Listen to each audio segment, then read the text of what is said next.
Hello everyone, welcome to new video. In this video, I am going to show you how to auto-save photos and videos from Facebook Messenger. Before watching this video, please subscribe to the YouTube channel.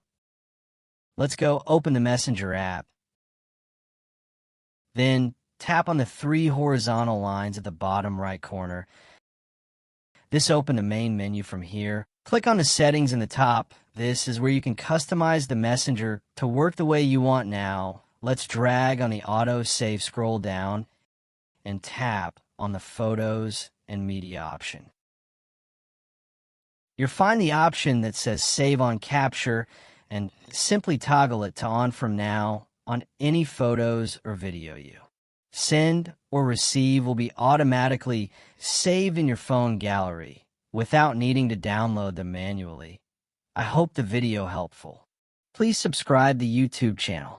Thanks for watching the video.